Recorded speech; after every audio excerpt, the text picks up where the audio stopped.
Pour financer ces campagnes, vous allez en appeler à la générosité des Français, de vos sympathisants. Quand démarre précisément cette campagne d'emprunt? Maintenant. Aujourd'hui?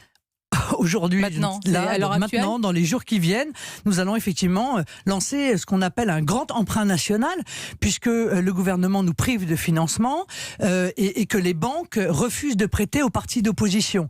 Donc nous sommes coincés, nous ne pouvons pas faire autrement que d'en appeler aux Français. Attendez, le gouvernement, pardonnez-moi, vous avez toujours la dotation d'environ 5 millions de la part de l'État qui arrive fin février. Vous avez raison, sauf que en décembre 2017, le gouvernement a réduit considérablement les capacités de financement des partis politiques et en contrepartie, ils avaient fait voter la Banque de la démocratie. Or, cette Banque de la démocratie, ils refusent de la mettre en place, donc ils coincent les partis d'opposition.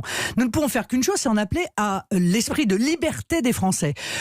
Vous autres Français ne pouvez pas vous laisser imposer en quelque sorte par le gouvernement les mouvements qui auraient le droit de vivre et les mouvements qui devraient mourir asphyxiés financièrement. Et donc, nous allons faire un grand emprunt national auprès des Français à un taux d'intérêt intéressant puisqu'il sera de 5%, c'est 10 fois la rémunération du livret A pour pouvoir financer notre vie politique, financer nos élections et pouvoir offrir aux Français une alternative. C'est un fait, Marine Le Pen, et on ne le conteste pas. Il y a une inégalité entre les candidats pour accéder au crédit et vous en êtes la victime. Mais vous avez obtenu auparavant des crédits de financeurs étrangers. Pourquoi vous n'arrivez pas à les rembourser ?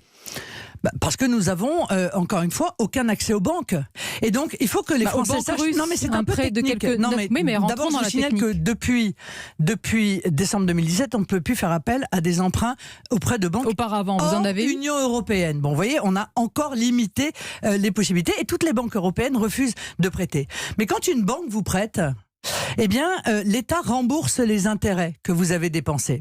Et quand vous empruntez auprès de vos électeurs, l'État ne rembourse pas. Eh bien, élection après élection, tout ça, ça crée effectivement un poids financier supplémentaire, scandaleux, une inégalité, comme vous le disiez il y a quelques moments, et qui fait que nous sommes aujourd'hui effectivement dans une situation difficile.